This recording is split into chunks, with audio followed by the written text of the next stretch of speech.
무슨 말씀일까요? 왜 먼저 그의 나라와 그의 의를 구하라라고 하셨을까요?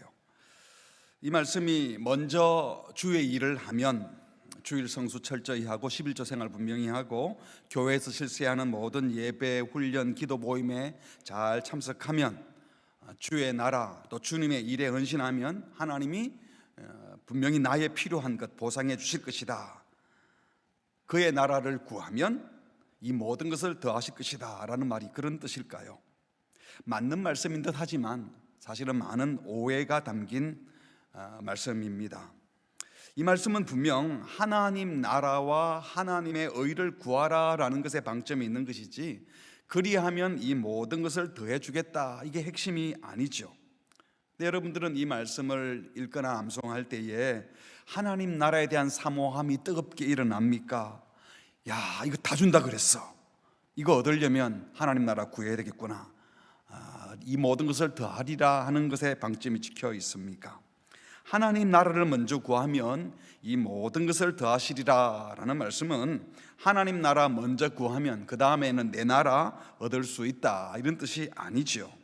예수 믿기 전에 하나님 나라가 뭔지도 모르기 전에 하던 소원과 욕망들이 있었는데 일단 그거 접어놓고 하나님 나라를 간절히 구하면 예전에 내가 소원하던 그 욕망, 내 나라에서 필요한 것들도 주시겠다, 그런 하나님의 제안이 아닌 겁니다.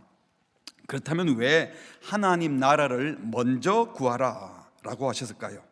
33절에 그런즉 이란 말로 시작하죠. 앞에 있는 말씀을 보아야 합니다. 25절에 보면 목숨을 위하여 몸을 위하여 먹을 것 입을 것 염려하지 말라라고 하셨어요. 왜냐하면 목숨 주신 분이 먹을 것 안 주시겠냐, 몸을 주신 분이 입을 옷 주지 않겠느냐. 우리가 영적 전투에 나설 때 하나님께서 보고품은 다 챙겨줄 테니 너희들은 영적 전투에서 또는 또 하나님 나라 구하는 일 여기만 열심을 내면 된다, 그런 말씀이죠. 하나님은 그런 걸 챙겨주실 능력도 있고 또 그럴 마음도 있는 분이니까요. 그러면서 26절에 예를 들기를 공중의 새와 들의 백합화를 예를 들었어요. 이 피조물인 공중의 새, 내일 먹을 것 염려하지 않고 또 들의 백합화가 입을 옷 걱정하지 않지만 다 잘 먹고 잘 입고 잘 살고 있지 않느냐. 그 피조물들도 그런데 오늘 있다가 내일 아궁에 던져지는 들풀도 하나님 아버지가 이렇게 먹이고 입히는데 하물며 너희들은 내 자녀들 아니냐, 이 믿음이 작은 자들아. 인간은 하나님의 창조물 중에 피조물 중에 으뜸인 인간인데 하나님을 아버지라 부르고 모신 자녀들인데 먹을 것 마실 것 입을 것 염려하면서 살아서 되겠는가? 그래서 예수님이 말씀하시기를 그러므로 염려하여 이르기를 무엇을 먹을까 무엇을 마실까 무엇을 입을까 이런 것 염려하지 말아라. 이는 다 누가 구하는 것이라고요? 이방인들이 구하는 것이다. 여기서 말하는 이방인은 하나님의 뜻을 구하며 살지 않고 생존을 위해서 먹을 것만 구하는 것은 누가 하는 건가 하면 영혼의 아버지이신 창조주 하나님을 아버지로 모시지 못한 영적 고아들이나 하는 소리이지 이방인들이나 하는 일이지, 너희들은 하늘 아버지가 너희의 아버지인데 이 모든 건 너희에게 있어야 할 줄을 아시지 않겠느냐. 하나님이 알면 그냥 알고만 계시겠어요? 알아서 챙겨준다는 말입니다. 그러고 나서 하신 말씀이 오늘 말씀이에요. 그런즉 하나님께서는 성도들의 생존에 필요한 것들은 다 챙겨주실 거니 그런즉 그러므로 그래서 걱정할 필요가 없으니 너희는 먼저 그의 나라와 그의 의를 구하기만 해라. 그러면 이 모든 것은 너에게 더하실 것이다. 너희가 할 일은 그 나라와 그의 의를 구하는 것이다.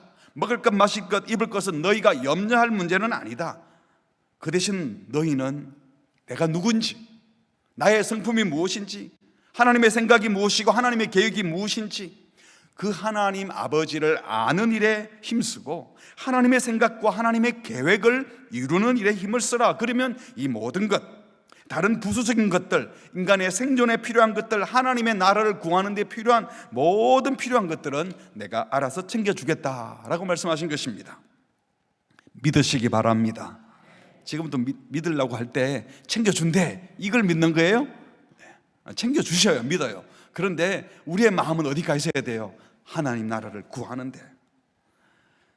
하나님이 챙겨주신다고 해서 여기서 뭐 의식주 문제는 인간이 계획할 필요도 없다, 가만히 있어도 먹여주겠다, 이런 뜻은 아니지요. 창조주 하나님께서 씨를 뿌리고 거름을 주고 수확을 하여 생산하게 하는 것, 이건 창조주 하나님의 기본 질서입니다. 그 질서를 따라서 땀을 흘려서 노동을 해야죠.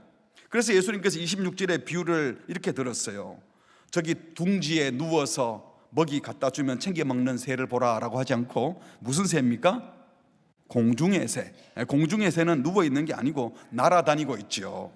공중의 새가 심지도 거두지도 않는다고 해서 자기 부리 속에 먹이가 떨어지기를 가만히 기다리고 입만 벌리고 있지 않다는 겁니다. 그런 새는 없습니다. 그러나 주님이 먹여주신다는 거예요. 주님이 염려하지 않아야 한다는 것이 아무 일도 하지 않아도 된다는 말씀이 아니죠. 새들이 심고 거두지 않지만, 미래를 걱정하며 창고에 먹을 것을 저장해 두지는 않지만, 먹이를 찾아 부지런히 날아다니고는 있지만, 그 어떤 새도 오늘은 이렇게 먹을 것 있지만 내일은 없어서 굶어 죽을지도 몰라 하고 내일을 미리 당겨서 염려하는 새는 없다는 겁니다. 창조 질서를 따라 우리가 해야 할 일은 성실하게 하겠지만, 생존에 필요한 것을 얻는 것이 우리의 목적이 되어서도 안 되고, 그게 우리의 염려의 대상이 되어서도 안 된다는 것입니다. 이 모든 것을 더하시리라, 이것은 하나님께서 우리 생존에 필요한 모든 것 채워주시겠다는 약속의 말씀이에요. 약속의 말씀은 믿고 감사하면 되는 겁니다. 하나님이 분명히 챙겨주실 겁니다. 그런데 이 약속의 말씀을 내 인생의 목적으로 삼고 목표로 삼으면 안 되는 거잖아요. 왜 이 약속의 말씀을 주십니까? 하나님 나라를 구하라는 명령을 하시고 그 명령을 수행하는, 하나님의 뜻을 따르는 자들에게 내가 챙겨주실 줄 테니 열심히 하나님 나라를 구하라라는 이 격려의 말씀으로, 그것을 믿고 이제는 너희들은 하나님 나라만 구하라 라고 말씀하시는 것입니다. 결코 하나님이 챙겨주실 이 모든 것, 생존을 위해 이 모든 것을 구하는 것이 너의 삶의 목적이나 목표가 되서는 안 된다. 더구나 그걸 가지고 염려하면 내가 섭섭하다. 왜? 내가 다 챙겨주는데 왜 그걸 염려하고 있니? 그런 말씀이죠. 그렇다면 그의 나라와 그의 의를 구하라는 말씀의 진짜 의미는 무엇입니까? 결론부터 말씀드린다면, 우리가 만날 진실로 하나님의 나라와 하나님의 의를 먼저 구한다면 우리의 꿈과 계획과 생각이 달라집니다. 하나님을 만나기 전에, 하나님 나라를 구하기 전에 이전에도 우리의 꿈이 있었고 인생의 나름대로의 목적이 있었잖아요. 그런데 하나님 나라를 구하고 나면 그 이후에 이 모든 것을 더하시리라 하는 이 모든 것에 대한 내용도 이전에 구하던 것과 달라진다는 거예요. 그러니까 우리는 이 모든 것이 무엇인가에 관심을 갖기보다 우리가 구해야 될 하나님 나라가 어떤 나라인지, 그 하나님이 누구신지를 분명히 해야 하는 겁니다. 첫 번째로 하나님 나라를 구한다 할 때 나라라는 말이 한국말로는 금방 와닿지 않는데 헬라말로 하면 왕국이에요. 왕국. 영어로 하면 킹덤. 하나님 나라면 킹덤 오브 갓, 하나님이 왕이신 나라이죠. 그러니까 하나님 나라를 구한다는 말은 하나님이 왕으로 통치하는 나라를 구하는 것이에요. 이 말은 하나님이 통치하기를 바랍니다. 다른 말로 하면 나는 하나님의 통치를 받기 원합니다. 주님이 저를 다스려 주십시오. 내 인생의 주인은 내가 아니라 하나님이십니다. 내 인생의 주인은 이 세상의 다른 왕이나 돈이 아니고 권력이 아니라 주님이 저의 주인이십니다. 또 하나님 나라를 구하는 것은요, 하나님의 의와 하나님의 거룩한 뜻이 실현되기를 사모하는 거예요. 내 뜻, 내 꿈이 실현되는 것이 아니라 왕이신 당신의 뜻이 실현되기를 원합니다. 그러니까 그의 나라를 구하는 것이나 그의 의를 구하는 것은 사실 같은 말이죠. 그러므로 그 나라와 그 의를 구하는 사람은 먼저 그분이 누구신지, 하나님이 누구신지 바로 아는 것에서 출발합니다. 하나님이 누구신지 모르는데 하나님 나라와 하나님의 의를 어떻게 알겠습니까? 하나님을 모르면 하나님의 통치가 어떻게 이루어질지 알 수가 없어요. 그러므로 신앙의 핵심은요, 하나님을 아는 것입니다. 그 하나님께서 나에게 어떤 목적을 갖고 계시는지, 그 하나님이 나를 위한 어떤 목표를 세우고 나를 위해 어떤 일을 하려고 하시는지 모르면서 내 목표, 내 꿈, 내 관심을 먼저 정해놓고 이 목표와 관심을 이루기 위해서 하나님을 이용하는 것은 신앙이 아니지요. 자기가 주인 되어 있는 것이죠. 그래서 사도 바울은 이렇게 기도했습니다. 에베소 교인들을 위해서 기도하는 내용입니다. 에베소서 1장 16절, 내가 기도할 때에 기억하며 너희로 말미암아 감사하기를 그치지 아니하고 기도하는 게 뭔가 하면 17절, 우리 주 예수 그리스도의 하나님 영광의 아버지께서 지혜와 계시의 영을 너희들에게 주어 누구를 알게 하시고 하나님을 알게 하시기를 원한다. 이게 바울이 에베소 교인들을 위한 기도였어요. 또 18절에 너희 마음의 눈을 밝히셔서 그분 하나님의 부르심의 소망이 무엇인지, 하나님이 왜 우리를 부르시고 우리에게 어떤 소망을 가지고 계시는지, 또 성도 안에서 그 기업의 영광의 풍성함이 무엇이며 하나님의 자녀된 우리 성도들에게 하나님이 어떤 영광스러운 풍성한 기업을 주시는지, 그의 힘의 위력으로, 하나님의 막강한 능력과 위력으로 우리들에게 역사하심을 따라 믿는 우리에게 베푸실 능력의 지극히 크신 것이 어떠한지, 하나님 베푸실 은혜가 얼마나 큰지를 뭐라 그랬죠? 너희로 어떻게 해요? 알게 하시기를 구하노라. 신앙생활을 하는 우리들이 끊임없이 관심 가지고 집중해야 될 부분이 바로 하나님이 어떤 분인지 아는 것입니다. 그 하나님이 나에게 어떤 목표를 갖고 계시는지 아는 거예요. 이걸 알고 나면 내 인생이 달라져요. 그냥 내가 살아오던 인생 생각하면서 내가 생각하던 꿈과 목표, 나는 이 정도밖에 안 돼, 나는 이런 사람인 것 같아, 내가 정해놓고 그걸 위해서 살지 말고 하나님이 나에게 어떤 목표를 갖고 계시는지 알아야 한다는 겁니다. 이걸 알면 달라져요. 그런데 나에 대한 하나님의 목적과 뜻에는 관심이 하나도 없고, 하나님과 상관없이 꾸었던 꿈, 하나님을 모를 때서 가졌던 나의 그 목표를 다시 소환해가지고 그걸 위해서 하나님 도와주세요라고 하는 것은요, 오히려 우리 인생을 가볍게 여기는 겁니다. 우리 인생은 그렇게 하찮은 인생이 아니에요. 하나님이 각 사람에게 하나님의 꿈과 기대와 계획이 있으신 것을 믿으시기 바랍니다. 그들에게 말하는 겁니다. 너희는 먼저 그의 나라와 그의 의를 구하라. 하나님의 통치를 구하라. 하나님을 바로 알고 하나님을 깊이 알아. 하나님이 나를 부르신 부름의 목적과 목표를 바로 알아라. 그걸 안다면 구하는 내용이 달라질 거야. 그리고 이 모든 것을 더하시려는 약속을 믿고 이 모든 것에 대한 하나님의 관심을 알고 이제 하나님 나라를 구하거라 라고 말씀하시는 것입니다. 하나님 나라와 그의 의를 구하는 것은 결국은 그 하나님 나라의 왕이신 하나님을 사모하고 하나님을 사랑하여 하나님 자신을 더 알고 싶어 하는 거예요. 여러분, 사랑하면 함께 있고 싶고 자꾸 더 알고 싶지 않습니까? 하나님에 대해서도 마찬가지예요.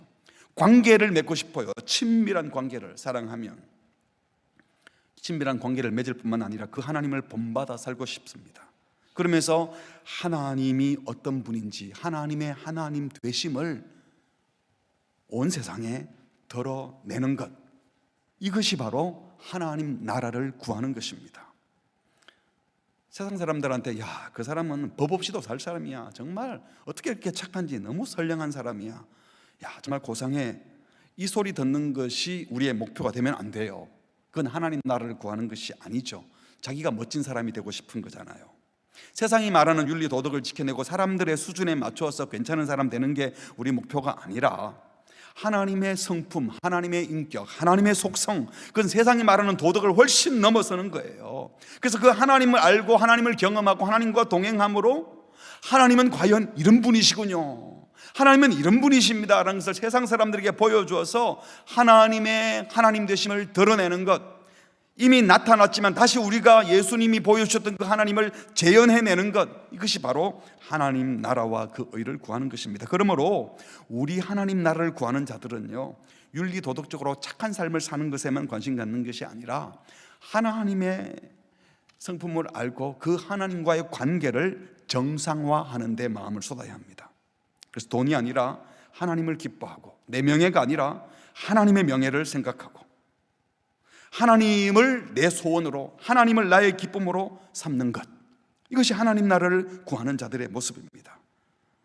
여러분, 잘 사느냐 못 사느냐, 지위가 높으냐 낮으냐, 몸이 건강하냐 아프냐, 나를 어떻게 쓰실까 쓰지 않으실까, 여러분 이것은 내가 결정할 문제가 아니에요. 하나님이 결정하실 거예요. 그리고 그런 결과를 가지고 야, 높은 지위에 올랐네, 복 받았다, 아직도 거기에서 복 못 받았네, 몸에 이렇게 병이 들어서 복이 없네, 건강하네, 복 있네, 여러분 그렇게 말할 수 없어요.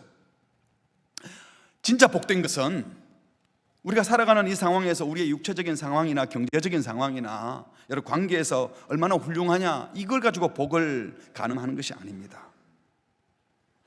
하나님과 바른 관계를 맺고 하나님이 하시는 일에 깊이 동참하고 그 하나님이 원하시는 그 복된 판단, 생각을 하면서 살아가고 있다면 그 하나님 앞에 서 있는 그분은 이미 복된 자인 줄 믿습니다.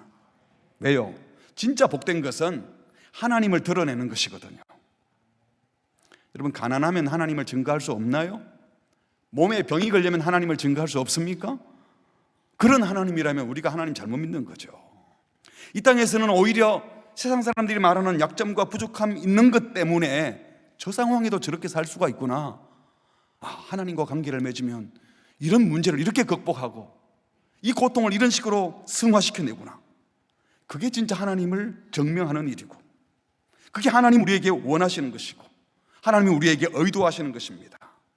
다른 어떤 것보다 하나님과 내가 어떤 관계를 맺고 있는지 여기에 집중하시기를 주의 이름으로 축복합니다. 그렇습니다. 하나님의 통치를 구하고 하나님을 사모한다는 것은 결국 하나님을 깊이 알고 하나님 앞에서 늘 살아가는 것입니다. 우리 종교교육자들은 코람데오, 하나님 앞에서 사니까 벌벌 떨고 무서워만 하는 게 아니에요. 하나님과 깊이 사귀고 교제하며 살아가는 겁니다. 다윗이 온 이스라엘을 점령하고 왕이 되고 난 다음에 이렇게 기도를 했습니다. 사무엘하 7장 29절에 이제 청하건대 종의 집에 복을 주사. 무슨 복을 달라고 합니까? 주 앞에 영원히 있게 하옵소서. 뭐가 복이에요? 주님 앞에 영원히 있는 것. 주 여호와께서 말씀하셨으니 주의 종의 집이 영원히 복을 받게 하옵소서. 그게 뭐라고요? 주 앞에 영원히 있는 것. 다윗은 하나님 앞에 서 있는 것, 하나님 존전 앞에 서 있는 것, 그것이 복이라고 고백했습니다. 그렇습니다. 그 나라와 그의 의를 구하는 삶은 바로 이 하나님을 추구하며 하나님 앞에서 살아가는 것입니다. 이렇게 하나님 앞에서 하나님을 의식하며 내 영광이 아니라 하나님의 영광을 사모하며 내 꿈이 아니라 내 목적이 아니라 하나님께서 나를 향한 꿈과 목적이 무엇인지 발견하고 그 하나님을 알고 하나님의 뜻을 따라서 하나님과 친밀히 관계를 맺으며 오직 하나님을 추구하며 살아가는 그 삶이 가장 복된 삶인 줄 믿습니다. 지금 이 순간에도 여러분이 그 마음으로 그 목표를 정하고 살기로 작정했다면, 살기 시작했다면 이미 여러분은 복된 자인 줄 믿습니다. 옆 사람 축복합시다. 당신은 이미 복된 자입니다. 그렇죠. 하나님의 통치를 받는 것, 이건 절대로 우리를 속박하는 게 아니에요. 하나님의 통치를 받으면 내 신분이 어떠하든지, 내 건강 상태가 어떠하든지, 내 경제적 형편이 어떠하든지, 인간관계가 어떠하든지 정말 하나님의 통치를 받고 있으면 이게 진짜 자유화하는 겁니다. 세상에서는 누가 나를 통치한다 이러면 억압한다 이렇게 부정적으로 생각하지만요, 하나님의 통치를 받는 것이 가장 자유로운 것이고 가장 기쁜 것이고 가장 복된 것인 줄 믿습니다. 이렇게 되면 기꺼이 하나님을 예배하고 싶어지고, 이웃을 네 몸처럼 사랑하라, 이게 무거운 말씀이 아니고 당연히 그래야지, 하나님의 형상대로 지음받은 이 귀한 우리 이웃들을 사랑해야지, 기쁘게 사랑할 수 있게 되는 것입니다. 그런 하나님의 임재 앞에서는 하나님을 깊이 알아가는, 하나님 나라를 추구하는 복된 백성 되시기를 주의 이름으로 축복합니다. 두 번째로 생각할 것은, 너희는 먼저 그의 나라, 하나님 나라를 구하라는 의미가 단순히 교회 생활, 종교 생활 열심히 하라는 뜻이 아니에요. 하나님 나라 먼저 구하라는 것은 단순히 육적인 일보다 영적인 일을 먼저 하라, 그런 뜻이 아닙니다. 그러니까 초월적인 하나님 나라 먼저 구하면 이 세상에 살아가는 육적인 피로들을 채워주실 것이다, 또는 영적이고 종교적이고 초월적인 일을 열심을 내면 일상의 모든 삶도 저절로 잘 풀릴 것이다, 이 말씀이 아닙니다. 이건 아주 비성경적인 이원론적인 사고방식입니다. 여러분, 하나님은 초월자이십니다. 초월적인 삶에 관여하십니다. 그런데 그 하나님이 이 피조세계, 창조세계도 만드셨어요. 이 자연의 세계에도 누가 관여하셔요? 하나님이 관여하세요. 이 자연의 세계, 상식, 일반 자연의 질서, 이 누구 작품이라고요? 하나님 작품이에요. 모든 삶이 영적이어야 되지, 초월적인 것만 하나님과 관계 맺는 영적이고 이 자연의 삶은 영적인 것 아니야가 아니라, 이 자연의 삶 속에서도 창조주 하나님을 읽어내고 하나님을 냄새 맡고 하나님을 느끼며 영적으로 살아야 이게 진짜 참 신앙의 모습인 겁니다. 삶의 어떤 부분은 영적이고 어떤 부분은 육적이 아니라 그리스도인의 모든 삶은 영적이어야 하는 거예요. 기독교 신앙에 분명히 자연을 넘어서는 신비, 또 기적적인 치유, 신유, 기적, 이적과 같은 초월 신비가 있습니다. 그런데 여러분, 이런 초월적이고 신비적인 일들은 기독교가 아닌 다른 종교에도 있습니다. 이슬람에도 불교에도 다 있어요. 신비한 일들이. 신비로운 일이 제일 많은 데는 무당들이에요. 칼춤 추고 막 하류에서 맨발로 올라가도 안 배요. 그거 다 귀신이 무슨 짓을 해서라도 사람들을 꼬드기려고 신기한 짓들을 하는 거죠. 어떤 사람의 신앙이 진짜냐 가짜냐 구별할 수 있는 기준을 초월적인 것, 신비적인 것, 그런 것 있냐 없냐로 가늠하면 큰일 납니다. 자연 세계에서 초월적인 것은 말 그대로 특별한 경우에 일어나는 것이죠. 기적, 이적은 특별한 거잖아요. 이 창조주 하나님은 자기가 만든 세상인데 초월적인 세계의 하나님만이 아니라 이 자연 세계에 와서 자연스러운 것을 원하세요. 자연을 만들어 놓고 맨날 예외적인 일이 일어나고 맨날 상식을 초월한 이상한 일들만 계속 일어나면 하나님이 자신이 만든 작품에 문제가 있다고 생각하는 것밖에 더 되겠어요? 하나님이 피조세계를 만드시고 보시기에 좋았더라, 보시기에 좋았더라, 보시기에 심히 좋았더라. 하나님이 만든 세계는 보시기에 좋은 세상이고 그 세상의 모든 질서도 하나님의 영역입니다. 하나님께서 이 자연 세계에서 기적을 베푸시거나 초월적인 일은 언제 하시는가 하면 이 자연과 상식에 문제가 생길 때, 그것을 인간의 자연스러운 힘으로 해내지 못하는 거예요. 타락한 인간들이 죄된 욕심으로 다 부숴뜨려 놓고 자연도 파괴하고 인간들도 질병에 그냥 노예가 되도록 만들어버리고 돈독이 올라서 어떻게 할 바를 모르고 다 부서진 이런 상황 속에서 다시 그걸 원상복귀시키려고 다시 자연스럽게 보기 좋은 상태로 되돌려 놓기 위해서 이 기적이나 이적이라는 수단을 사용하시는 겁니다. 하나님께는 그게 특별한 일이 아니니까요. 그런데 만약 하나님이 행하시는 이 초월, 기적, 신비라고 하는 것들이 우리의 이 자연스러운 삶을 부자연스럽게 만들고 상식을 파괴하여 비상식적인 일이, 예외적인 일들이 가득 차게 한다면, 그리고 그러한 초월과 신비가 우리의 마음을 불편하게 한다면, 혼란스럽게 한다면 그건 아무 의미가 없는 것입니다. 하나님은 그런 식으로 일하지 않습니다. 예를 들어서 병이 나면 하나님께 기도해야 합니다. 그러나 동시에 의사 선생님을 찾아가서 진료를 받고 약을 먹어야 되기도 하고 주사를 맞아야 되기도 하고 때로는 수술을 받아야 할 수도 있습니다. 하나님이 그 방식을 우리에게 허락해 주신 거예요.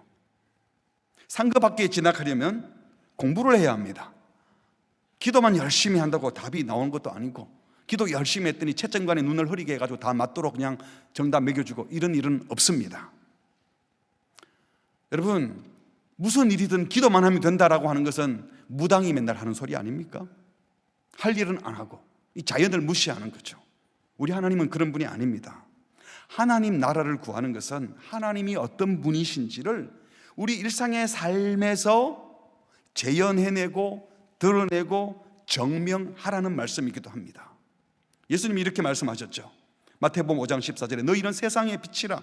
산 위에 있는 동네가 숨겨지지 못할 것이요 사람이 등불을 켜서 말 아래에 두지 아니하고 등경 위에 두나니 이러므로 집안 모든 사람에게 비치느니라. 이같이 너희 빛이 사람 앞에 비치게 하여 그들로 너희 착한 행실을 보고 하늘에 계신 너희 아버지께 영광을 돌리게 하라. 우리의 착한 행실이 어두운 세상 사람들 앞에 환히 비추어져서 하나님이 어떤 분인지 보여주라는 겁니다. 여기서 말하는 착한 행실은 일반 도덕 기준에서 품성이 선하다, 착하다라는 정도를 말하는 것이 아닙니다. 그렇다고 종교적인 행위로 예배, 헌금, 기도, 성경 읽기 같은 신비한 종교 행위로 신자된 표를 내라는 말씀도 아니에요. 여기서 말하는 것은 세상 사람들도 이미 알고 있는 창조 하나님, 주 하나님의 질서 안에서 하나님이 원하시는 모든 일상의 삶에서 세상의 썩은 양심이 아니라 하나님이 회복시켜 주신 거듭난 성도에게 선한 양심을 가지고 자연을 파괴하는 그들에게 하나님 주신 창조 질서를 가지고 하나님이 바라시는 가장 자연스러운 삶을 살아내는 겁니다. 창조주 하나님을 신뢰하며 모든 일상의 삶에서 하나님을 기뻐하고 하나님을 예배하고 내가 하나님의 자녀라는 확신이 있기 때문에 그 어떤 경우에도 넉넉함과 평화로움과 풍요로움을 보여주므로 하나님이 어떤 분이신지 드러내는 삶, 빛을 비추는 삶, 이것이 하나님께 영광을 돌리는 삶이고 이것이 하나님 나라를 구하는 자의 모습이라는 것입니다. 그런데 많은 그리스도인들이 먼저 그의 나라와 그의 의를 구하라는 말씀을 이 자연에 속한 일상의 삶, 사회생활, 학교생활, 직장생활, 가정생활에 시간을 덜 할애하고 소위 영적인 생활, 이래서 기도하고 성경 보고 전도하는 일에 시간을 더 많이 내고 교회에서 시간을 더 많이 보내면 하나님 나라를 먼저 구하는 것처럼 생각을 하는 경우가 있어요. 제가 어릴 때 No Bible, No Breakfast 그래가지고 말씀 안 읽으면 아침도 안 먹는다. 그래서 정말 그랬어요. 아침 식사하기 전에 꼭 성경 읽고 밥을 먹었어요. 요즘은 밥 먼저 먹고 성경을 읽기도 합니다. 제가 고3 때 학교에 가면 내가 세상 공부하기 전에 성경을 먼저 읽어야지, 성경을 잘라가지고 쪽복음 성경을 뒷주머니에 꽂고 다니면서 딱 앉으면 성경 읽고 공부하고 그렇게 했어요. 좋은 일이죠. 우리 성도님들 가운데도 회사 출근하면 성경 한 장 읽고 업무 시작하고, 운전석에 앉으면 시동 켜기 전에 기도 먼저 하고, 사업을 시작하면 개업하기 전에 목사님 초청해서 개업 예배 먼저 드리고, 이렇게 세상적인 일을 시작하기 전에 하나님 먼저 만나고, 세상 일 시작하기 전에 하나님께 먼저 기도하고 예배하고 성경 보고, 그래서 하나님의 일을 먼저 했다. 괜찮은데 그거로 만족하면 문제가 되는 거예요. 왜 그렇게 하는 거예요? 그렇게 시작해서 그 나머지를 전체를 하나님의 통치 아래 있으려고 해야 되는 거잖아요. 먼저 기도하고 먼저 성경 읽고 이렇게 하는 것이 먼저 하나님 나라와 의를 구하라, 이 말이 아닙니다. 하나님이 진짜 원하시는 것은 종교 생활만이 아니라 모든 일상생활을 하나님이 원하는 방식으로 하나님의 통치를 구하며 살아가는 거예요. 이런 겁니다. 운전하기 전에 기도해서 하나님 지켜주셔서 안전하게 운전하게 해주세요 해놓고는 교통신호 무시하고 과속하고 아무데나 그 브레이크 밟고 그러면 되겠어요? 일찍 출근해서 성경 한 장 먼저 읽으려고 딱 시작했는데 청소하는 아주머니가 들어오셔서 청소하는데 좀 도와주세요 그러면 내가 하나님께 예배 드리는데 나를 방해하는 놈은 사탄이야 이러고 화를 내면 되겠어요? 성경은 읽었는데 그날 업무할 때는 성실히 하지 않는다면, 개업 예배는 드리고 돈도 많이 벌어서 헌금도 많이 했는데 다른 가게 다른 사업장과 경쟁해서 자기 것만 많이 챙기고 구두쇠라는 소리 듣고 어떻게 저런 식으로 장사를 해 하고 욕을 먹고 있다면, 아무리 종교적인 일을 먼저 했다고 해도 그걸 가지고 하나님 나라를 먼저 구했다라고 할 수 없다는 겁니다. 만일 내가 종교적인 일, 기도하고 성경 보고 나면 나머지 내가 원래 하려고 하던 그 일들도 슬슬 잘 풀릴 테니까 그래도 신자가 그것부터 해야지 하는 것으로 만족하면 안 된다는 겁니다. 먼저 그의 나라와 그의 의를 구하는 사람은 하나님이 나의 주인이시고 하나님이 내 삶의 시작일 뿐만 아니라 마지막 심판할 때도 심판주이시기 때문에 늘 하나님 앞에서, 다른 사람이 보든 보지 않든 하나님 앞에서 정직하게 살고 하나님이 기뻐하시는 이타적인 삶을 살아내고, 더러운 이익은 구하지도 않고 급한 돈은 과감히 거부하고 욕심에 사로잡히지 않고 그 어떤 경우에도 나만을 위해 살지 않고 공동체를 생각하며 최선을 다하여 주어진 시간에 성실히 삶을 살아내는 이 사람이 하나님 나라를 먼저 구하는 것입니다. 성경책 들고 다니고 주일마다 예배드리고 식당에서 밥 먹을 때 기도하는 이런 종교적인 행위도 필요하지만, 이런 행위를 왜 합니까? 그 다음에 모든 삶이 주의 통치 아래에 있게 해야 그게 하나님 나라를 구하는 것이지, 우리가 말하는 모습, 일하는 모습, 남을 배려하지 않고 아무데나 화를 내고 자기만 생각하고 문제가 닥쳤을 때는 벌벌 떨고 그렇게 하는 것은 신자된 표를 내는 것도 아니고 하나님의 통치를 받는 것도 아닌 것입니다. 바라기는 모든 삶에서 하나님과 깊이 관계 맺고 있는, 하나님과 사귀고 있는 그 모습이 표현되기를 주님의 이름으로 축복합니다. 이렇게 생각한다면 너희는 먼저 그의 나라와 의를 구하라 할 때 이 먼저가 우선순위의 문제가 아닌 거예요. 우리 마태복음에서는 먼저, first라고 했는데요, 누가복음 12장 31절에 보면 다만 너희는 이라고 했어요. 헬라어도 좀 다른 단어를 썼어요. 플레인이라는 단어를 썼는데 이 같은 접속사가 그냥 먼저라는 개념이 아니라 차라리, 오히려, 영어 성경 다른 성경은 only라고 했어요. only, 오직 하나님 나라만을 구하라 이렇게 번역하기도 합니다. 물론 마태복음에서 하나님 나라를 먼저 구하라는 말씀은 하나님 나라와 그의 의를 구하는 일이 인생의 가장 중요하고 긴급히 선결되어야 될 문제이고, 세속적 욕망과 육체적 필요를 구하는 것은 부차적인 것이 되어야지 그것이 중요 관심사가 되어서는 안 된다, 이런 말씀이지요. 그러나 하나님 나라를 구하는 것은 순서의 문제가 아니에요. 우선순위의 문제가 아니에요. 그러면 1순위로 하나님 나라 구하고 2순위, 3순위는 딴 걸 구해도 된다는 말일까요? 그래서 먼저 하나님의 일할 시간 떼어놓고 앞 시간에는 하나님의 일을 하고 나머지 2시간은 세상 일을 해도 된다는 말인가요? 예수님의 말씀은 일의 순서나 계획에 있어서 하나님의 일이 앞부분에 있어야 된다, 이런 말이 아니라 우리 삶의 전부가, 우리 인생 전부가 하나님 통치 아래에 있어야 한다는 거예요. 그러므로 먼저 하나님 나라 구하라는 말씀은 순서상 앞에만이 아니라 매일 먼저예요. 매 순간 먼저예요. 지속적으로 하나님 나라를 찾고 철저히 끊임없이 계속 하나님 나라만 구하라는 겁니다. 우리의 가족 관계, 친구 관계, 일, 여가 활동, 학문 활동들까지도 우리의 삶의 어떤 영역도 하나님 나라와 상관없는 삶은 없어야 한다는 겁니다. 우리는 신비한 것, 초월적인 것, 종교적인 삶으로만 부름받은 것이 아니라 일상의 모든 삶을 하나님 나라 백성으로 살도록 부름받은 자들인 줄 믿습니다. 우리의 모든 삶을 소중히 여기고 우리의 모든 삶 속에서 하나님의 영광을 드러내고 하나님의 하나님 되심을, 내가 하나님의 통치를 받고 있는 자임을 드러내시기를 축복합니다. 세 번째로, 그러므로 너희는 먼저 그의 나라와 그의 의를 구하라. 그러면 이 모든 것을 너희에게 더하리라고 하실 때에 이 모든 것을 더하신다는 말씀은 우리가 하나님을 알고 하나님의 통치에 들어가기를 소원하며 모든 삶에서 하나님의 뜻과 계획을 찾고 구하게 된다면 거기에 필요한 모든 것 하나님이 책임지고 공급해 주신다라는 뜻입니다. 그러나 이것이 세속적인 개념에서 만사형통한다, 이런 말은 아니에요. 하나님 나라 구하면 연봉이 떨어질 일은 절대 없다, 하나님 나라 구하면 몸에 병이 날 일이 결코 없다, 이런 말씀이 아니라는 것입니다. 다시 말해서 우리가 하나님이 누구신지도 모르고 하나님 나라에 대한 관심도 없을 때, 세속적인 욕망에 가득 찼을 때 우리가 갖고 있던 꿈과 목표, 비전이 있었는데 그것을 이제 하나님 나라 먼저 구하고 나면 그것도 챙겨준다, 이런 말씀이 아니라는 거예요. 여러분, 하나님의 자녀에게는, 하나님 나라를 구하는 자에게는 원하지 않는 환난이 있습니다. 받기 싫은 시련이 있고 연단도 있습니다. 우리는 그것도 만사형통이라고 말할 수 있는 거예요. 왜? 하나님이 복 주려고 주시는 연단이니까. 그래서 우리는 헐벗을 수도 있고 때로는 굶을 수도 있어요. 그러나 죽이진 않습니다. 절대로 함부로. 심각한 질병에 걸릴 수도 있습니다. 그런데 하나님 나라를 구하는 자에게는 그것 때문에 인생을 끝내지 않습니다.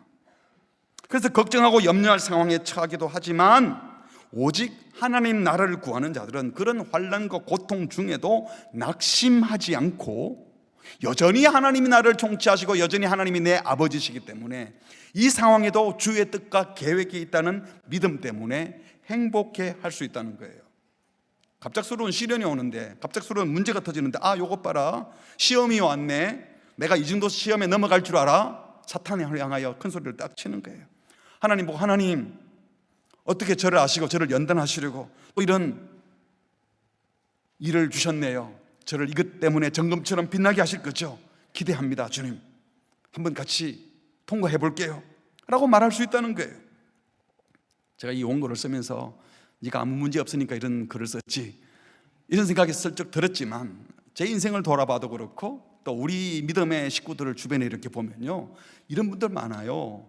이야, 어떻게 저 상황에 평화로운 웃음을 띠시고 이 상황에 다른 분들을 챙기고. 여러분, 우리 주변에도 계십니다. 믿음이 있으면 이거 가능한 줄 믿습니다. 야고보 사도는 말하기를, 형제들아, 너희가 여러 가지 시험을 당하거든 어떻게 하라고요? 온전히 기쁘게 여기라. 여러분, 시험은 죽이려고 주는 시험이 아니고 연단, 테스트해서 더 상급 신앙으로, 더 고급한 신앙으로 올려주시려고 하는 말이거든요. 그래서 이는 너희 믿음의 시련이 인내를 만들어내는 줄을 알미라. 뒷부분에 가면 인내를 온전히 이루면 온전히 구비하여 조금도 부족함이 없게 하려고 그렇게 한다고 하셨어요. 베드로전서 2장 19절에서는 같이 할까요? 시작. 부당하게 고난을 받아도 하나님을 생각함으로 슬픔을 참으면 이는 아름다우나. 이런 부당한 고난을 받는 모습을 뭐라고요? 아름답대요. 세상 사람들은 정신 나갔나 그러겠죠. 또 우리는 부당한 고난을 받으면서도 흔들림 없이 믿음의 길을 걸으면 주님 보실 때 그게 아름답다고 했어요. 사도 바울이 하나님 나라를 구하며 복음을 전하다가 환난이 왔을 때 이렇게 말했습니다. 사도 바울은 그 누구보다도 많은 고난을, 육체적인 정신적인 고난을 겪었던 자잖아요. 고린도후서 4장 7절에 우리가 이 보배를, 여기 보배는 복음, 예수 그리스도를 가리키고 질그릇은 자기 몸을 가리켜요. 이 부서질 것 같은 질그릇 같은 내 몸에 이 복음의 보배를 가졌으니, 이렇게 하시는 이유는 내 몸을 질그릇처럼 약하게 하시는 것은 심히 큰 능력은 복음에 있고 그리스도에 있고 하나님에게 있고 나에게 육체에게 있지 아니함을 알게 하려고 그렇게 하셨다. 그래서 이 복음을 우리 속에 갖고 있으니 사방으로 우겨쌈을 당하여도 그것 때문에 쌓이지 않고, 답답한 일을 당한다고 낙심하지 않고, 박해를 받아도 버림받지 않는다. 아무리 나를 거꾸로 때려도 내 속에 있는 복음은, 예수 그리스도는 절대로 사라지지 않고 든든히 서 있고, 내 몸이 깨어지고 부서지면 오히려 복음이 더 환하게 빛날 거다. 이런 당당함이 있었던 거예요. 그래서 10절에 이렇게 얘기합니다. 같이 할까요? 시작. 우리가 항상 예수의 죽음을 몸에 짊어지면 예수의 생명이 또한 우리 몸에 나타나게 하렵니다. 이 예수의 죽음을 짊어지고 가는 것은 아이고 고생스러워 이렇게 생각할 수 있지만, 바울은 예수의 죽음을 짊어지면서, 몸에 짊어지면서 예수의 부활 생명이 나타날 것에 대한 소망과 기대와 확신이 있어서 언제든지 기꺼이 십자가를 지겠다고 말한 거예요. 그래서 11절에 우리 살아있는 자가 항상 예수를 위하여 죽음에 넘겨지는 것을 걱정하지 않는 이유는 예수님의 생명이 또한 우리 죽을 육체에 나타내게 될 것이기 때문이라는 겁니다. 고난도 십자가도 죽음까지도 영광스럽게 생각하는 거죠. 16절부터 같이 읽겠습니다. 그러므로 시작. 그러므로 우리가 낙심하지 아니하노니 우리의 겉사람은 낡아지나 우리의 속사람은 날로 새로워지도다. 우리가 잠시 받는 환난에 경한 것이 지극히 크고 영원한 영광에 중한 것을 우리에게 이루게 함이니, 우리가 주목하는 것은 보이는 것이 아니요 보이지 않는 것이니, 보이는 것은 잠깐이요 보이지 않는 것은 영원합니다.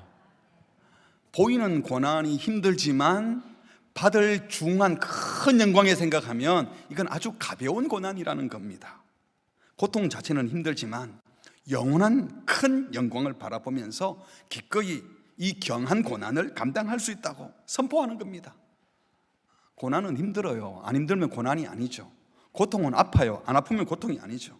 어떻게 고난과 고통 자체가 즐거울 수 있겠어요? 하지만 사도 바울도 고백하기를 다만 이뿐 아니라 우리가 환난 중에도 왜 즐거워합니까? 즐거워하는 이유는 환난은 인내를, 인내는 연단을, 연단은 소망을 이루기 때문이다. 성도가 당하는 환난은 소망, 결국 영광스러운 상급을 주기 위한 하나님의 연단의 과정이라고 믿기 때문에 아프면서도 즐거워한다는 겁니다.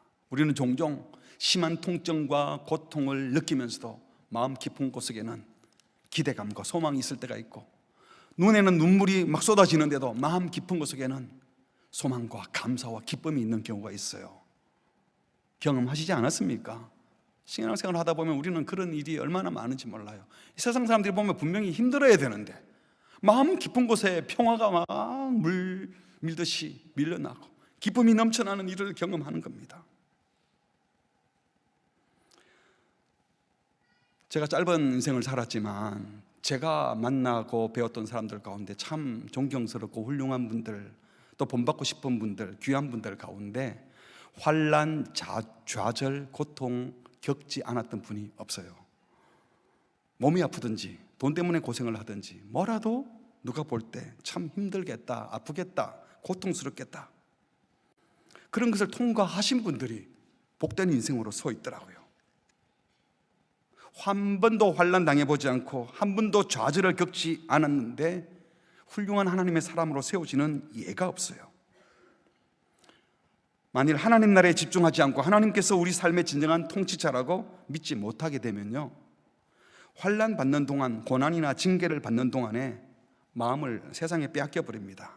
아이, 그만할란다 하고 세상과 타협하고 싶고, 세상 사람들한테 밉보이기 싫어서 세상과 보조 맞추어서 적당히 살고 싶은 그런 마음이 생길 수도 있습니다. 마치 세상이 우리 인생 책임져 주는 것처럼 착각하는 거죠. 그러나 하나님께 집중하고 하나님 나라를 사모하고 하나님 그분의 성품과 속성을 닮으려고 애쓰는 사람들은요, 하나님께서 우리를 거룩하게 만들어 가시려고, 우리를 더 아름답게 영광스럽게 빚어 가시려고, 그 하나님의 의에 참여시키시려고 이 시련과 환난과 고통을 주시는군요 하고, 그 시련과 환난과 고통을 피하려고 하지 않고 잘 감당하려고 합니다.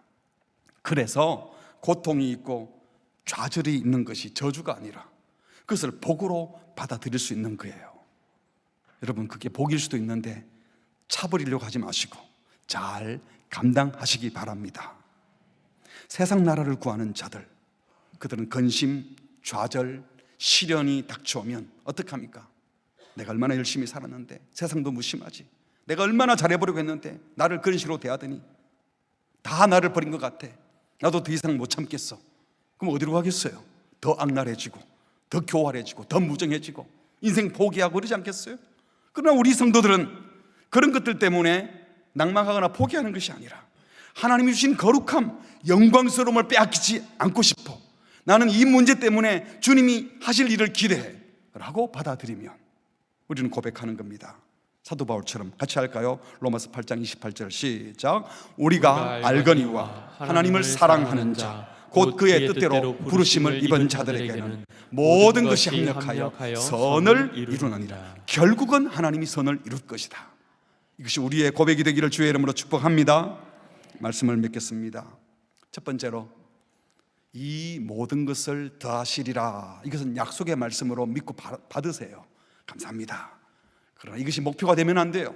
우리의 목표는 하나님 나라를 구하는 것이어야 합니다. 이 모든 것을 더하시리라, 이 약속 때문에 흥분하지 마시고 하나님 나라, 하나님의 통치를 꿈꾸면서 가슴이 뛰고 삶의 의욕이 솟아나는 하나님 나라를 구하는 하나님 나라 백성 되시기를 바랍니다. 두 번째로, 그래서 그분이 누구신지 그 하나님을 더 깊이 알기에 힘을 쓰십시오. 머리로 지식으로만 아는 것이 아니죠. 성경을 공부하면서, 제자 훈련을 받으면서, 또는 일상의 삶을 살아내면서, 자연을 바라보면서, 이 역사를 바라보면서 하나님을 알아가는 즐거움, 하나님과 사귀는 기쁨 포기하지 마시고 어떤 방식으로든 주님을 더 깊이 알아가는 분들이 되시기를 바랍니다. 특별히 우리 교회에서 아직 양육 훈련에 참여하지 못한 분들, 성경을 통하여 주님을 알아가는 것이 가장 빠른 방법 중에 하나입니다. 주님을 더 깊이 아셔서 모르고 믿고 대충 믿지 마시고 제대로 알고 믿고, 그래서 주님을 더 깊이 알아 그분과 사귀는 기쁨이 충만하시기를 바랍니다. 세 번째로, 종교적인 삶, 일상의 삶 모두를 하나님께 드려야 합니다. 하나님 나라를 먼저 구하는 것은 우선순위의 문제가 아니라고 했어요. 영적 생활 잘하면 육적인 삶을 복받는다 아닙니다. 하나님 나라 구하면 그 다음에는 내 나라 구해도 되는 것 아닙니다. 하나님은 우리가 종교적인 삶만 아니라 일상의 삶에서, 가정, 교회, 세상의 모든 삶 속에서 우리의 주인 되기를 원하시고 우리를 다스리고 싶어 하십니다. 오직 하나님 나라만을 구할 때, 하나님 나라만 구하는 그들에게 필요한 모든 것 충분히 채우실 겁니다. 주님의 다스림을 구하고 주님의 통치를 구하며 모든 삶을 주께 드리는 자들이 되시기를 바랍니다.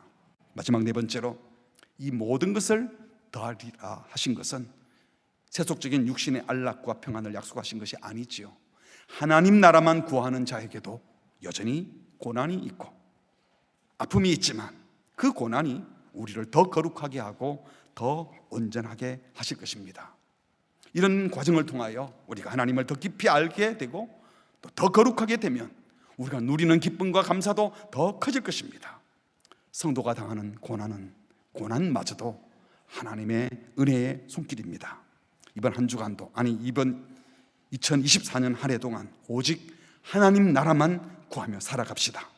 걱정하지 않아도 되는 일에 마음 쓰면서 빼앗기지 마시고 하나님 임재 앞에 나아가 하나님을 더 깊이 알며 그 하나님과 교제하며, 그래서 어떤 시련과 문제가 닥쳐도 그것 때문에 하나님을 더 깊이 경험하는 그래서 참된 복을 누리는 주의 백성들 되시기를 주의 이름으로 축복합니다.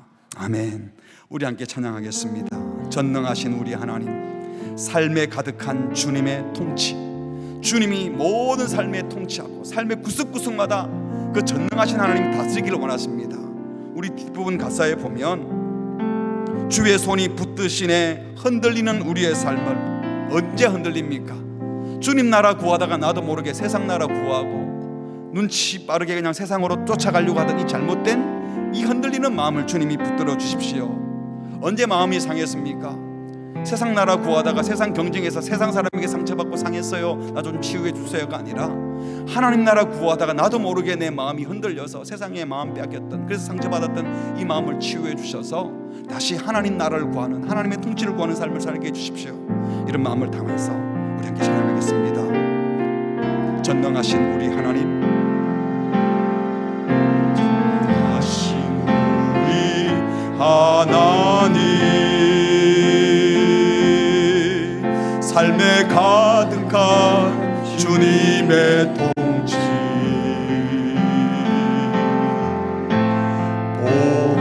보호하시고 지켜주시네, 주시고 인도하시네. 살아계신 우리 하나님, 살아계신 우리 하나님, 삶에 가득한 주님의 임재 불러주시고 채워주시네, 불러주시고 채워주시네, 들으시고 응답하시네, 주의 손이 붙드시네, 흔들리는 우리의 삶을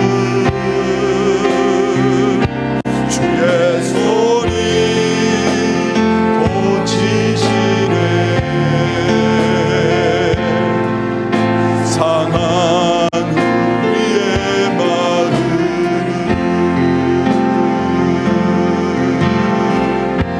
전능하신 우리 하나님, 전능하신 우리 하나님, 삶에 가득한 주님의 통치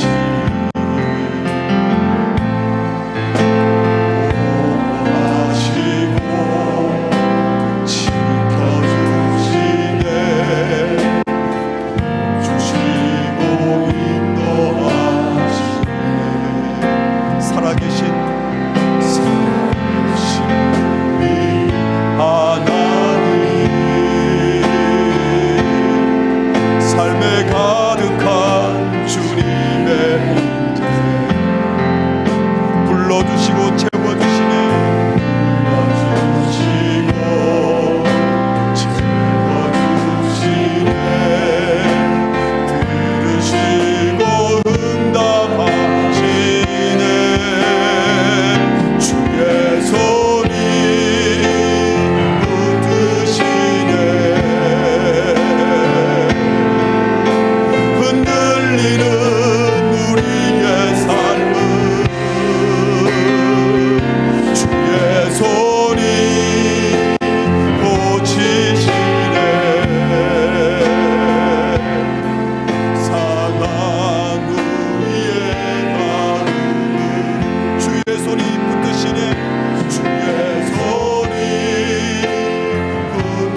여러분, 언제 마음이 흔들리셨습니까? 언제 마음이 상했습니까? 하나님 나라 구하다가 나도 모르게 세상에 눈길 주고 세상의 통치 그리워하다가 그 속에서 상처 입고 그 속에서 흔들린 적은 없습니까? 그 상처 치유해달라고 주님의 뜻을 구하고 그 상처 치유하기 위해서 주님의 은혜 구하는 것 아니죠. 우리는 이미 하나님 나라를 구하는 자입니다. 하나님의 통치를 구하는 자입니다. 주님, 우리를 다스려 주십시오. 우리와 함께하여 주시옵소서.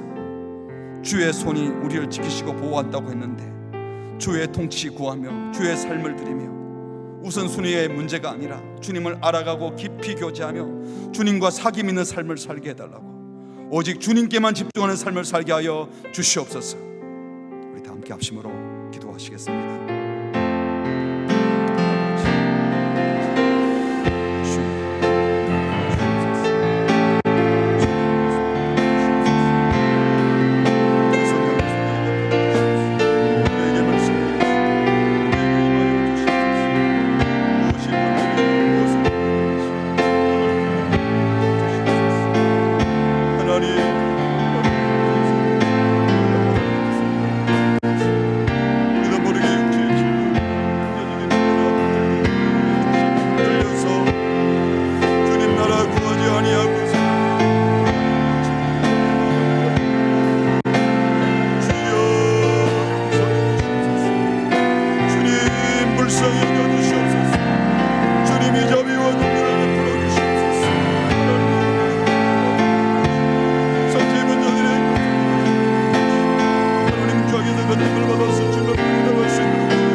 하나님 아버지,